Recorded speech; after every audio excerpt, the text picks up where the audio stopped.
The movie starts with two tourists, Greg and Heather, who were there with a group in Africa to visit it, but they overslept and therefore their group left them behind. So they decided to take advantage of it and to get the shark cage experience at Tucker's experience. When they reached the place, the neighbor of Tucker, Dave, told them that Tucker was on vacation and could not take them. But then suddenly Tucker came there holding two buckets and told them that he was ready to take them to the shark cage experience. So all of them boarded Tucker's ship and began to drive the ship into the sea.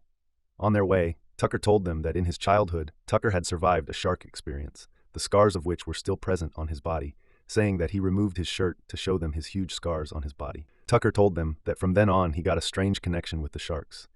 Heather told him that she understood that it would have been very difficult for him and traumatizing for him because he had to work with sharks even after the accident, because if it was her, she would never have come close to the water after that. Tucker told her that it was not the mistake of the shark. After that, Tucker threw the meat and blood in the basket into the sea to grab the attention of the sharks for the shark cage experience. After that, he locked Heather and Greg in the cage and threw the cage in the water for them to get a close look at the shark from within the cage.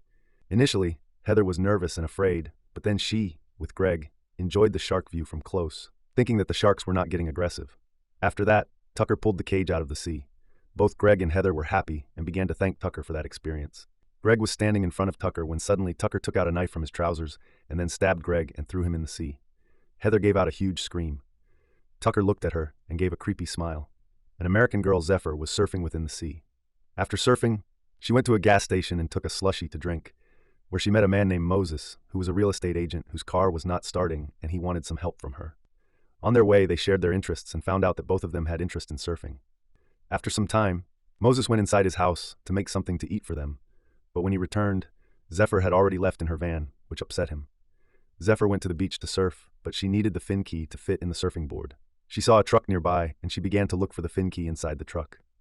This truck was of Tucker, who came there and asked what she was looking for. She told him that she wanted a fin key.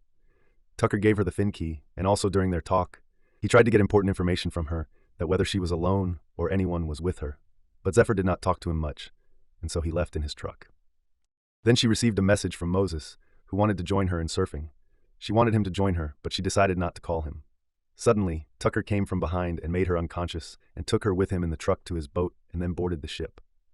In the morning, Moses also reached the beach, but he could not find Zephyr anywhere.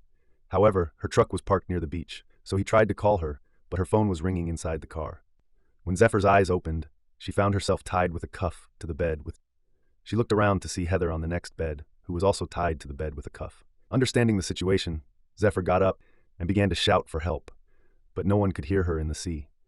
Heather told Zephyr that no one could hear her because they were in the sea. Hearing that, Zephyr tried to look around for something with which she could open the cuff, but there was nothing around. Then she saw the name of a girl written on the wall beside the bed. Looking at the name, Zephyr realized that there might have been many girls before them who were also trapped like them in this ship. But she still tried to do everything to get herself free, but there was nothing she could do. Meanwhile, Heather was looking at her, lying in her bed, doing nothing because she had already tried everything to get herself free, but it was in vain. Tucker was holding a fishing hook and was fishing above on the ship. Down in the ship, Zephyr asked Heather whether there would be someone looking for her. Heather told her that she was there with her friend, but she would not like to know what happened to him. Therefore, Zephyr realized that something horrible might have happened to him. Then Heather asked the same question to Zephyr. Zephyr told her that there could be someone who might come here to find her, but now there would be no one.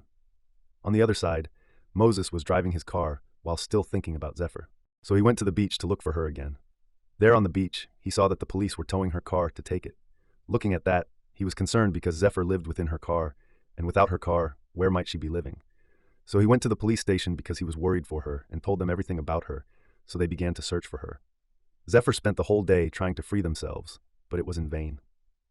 Then suddenly, she realized that the bikini that Heather was wearing contained a wire in it, so they took out the wire and tried to open the cuff when suddenly Tucker came there carrying the bread and water for both of them. Heather's throat was completely dry, so she took the glass of water.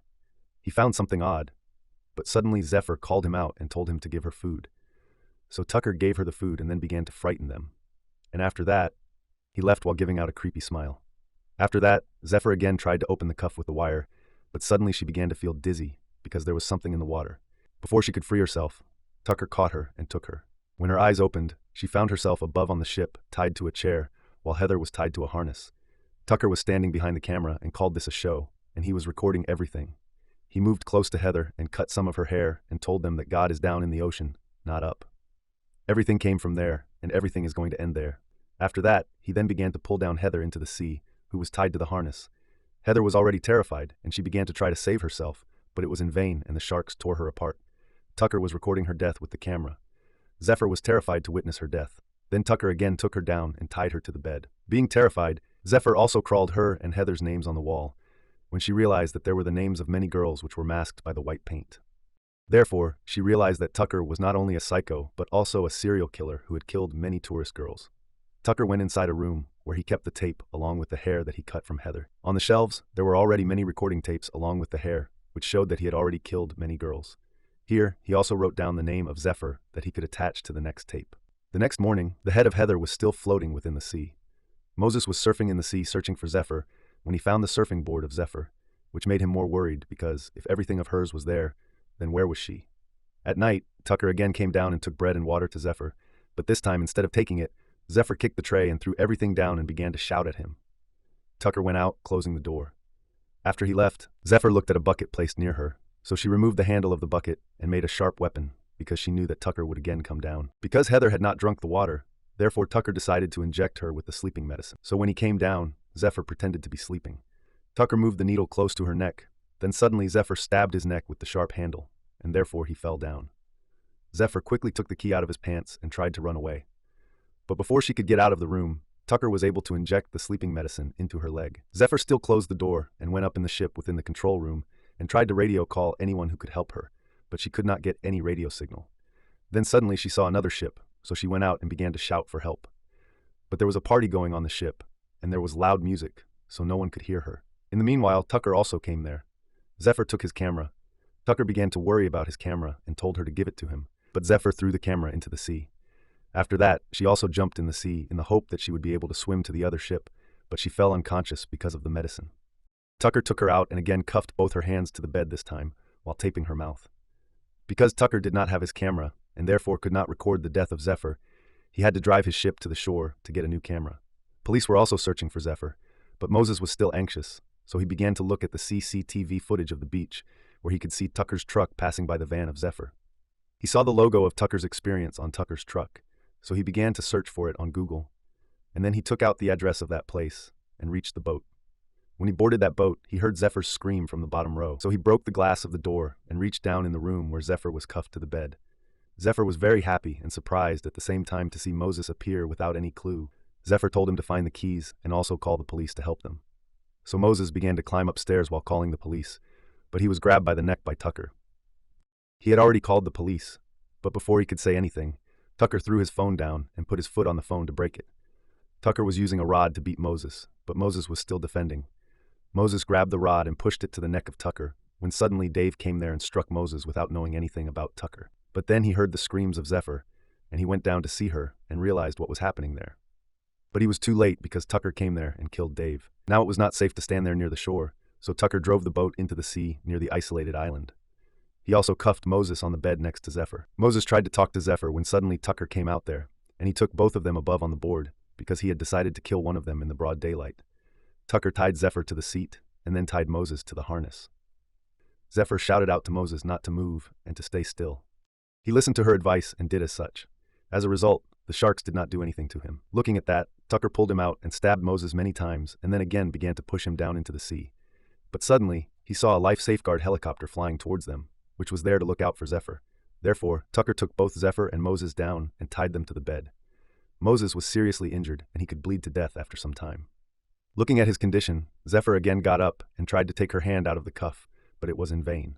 When she found no way out, she decided to break her thumb so that she could pull out her hand, but still, she could not push her hand out of the cuff. So she decided to take an extreme step and use her teeth to cut her thumb out, and in this way she was able to release her hand from the cuff. Then she stood silently beside the door. When Tucker came there to give them the medicine to make them unconscious, Zephyr deceived him and quickly got out of the room and closed the door. But Tucker had another way out of that room and began to screw out to open the secret passage from that room. On the other side, Zephyr was in the control room, and she had already set the ship to move towards the shore. Tucker came out of that room and turned off the system. Zephyr had only this chance, so she began to fight with Tucker, and then jumped into the sea and tried to reach the nearby island. Tucker pulled down the small shape and began to chase her. Zephyr used her full power to reach the island. She was able to reach the island, but before she could do anything, Tucker grabbed her and then put her in the small boat and took her again back to his ship. Now, Tucker had already realized that he had great danger from Zephyr, not from Moses, so he tied Moses to the sea and tied Zephyr with the harness. Zephyr was still hanging above the sea when Tucker was shocked to see a big white shark, because of which other sharks left that place. Tucker was shocked because he had never recorded that shark, because in his childhood he was attacked by a big white shark just like it. So he was mesmerized, and without wasting any time, he excitedly threw Zephyr in the sea. But Zephyr kept her thumb out of the sea and stayed still, so the shark did not harm her. Looking at that, Tucker took a harpoon and tried to agitate the shark with it, but in the meanwhile, that harpoon slipped from his hand, and Zephyr took the harpoon, and using it, she got herself free from the harness and went down into the sea. Within the sea, she had a close look at the shark. The shark came close to her, but it did not harm her, even with the blood coming out of her. Zephyr saw a huge scar on the body of the shark and realized that it was itself a survivor. She gathered up the courage and again climbed up the boat from the other side, and then took a harpoon and slowly moved towards Tucker, and then shot him in the chest. He fell into the sea. He tried to sink or swim towards the boat, but suddenly the huge white shark came there and grabbed him by its teeth. His death was all recorded in the camera. Zephyr, who was still holding that harpoon, was pulled along with the fire into the sea. Moses thought that now both of them were going to die and became unconscious. But Zephyr swam back to the ship and saw a ship nearby, where she could hear the sound of the party. She tried to wake up Moses, but he was still unconscious. She immediately got up and took out the emergency flare and lit it above the ship, calling for help. Fortunately, the ship saw her flare and began to move towards them to help them. Then Zephyr climbed down and tried to tap and call out to Moses. Moses opened his eyes and was happy to see Zephyr, and both of them were saved.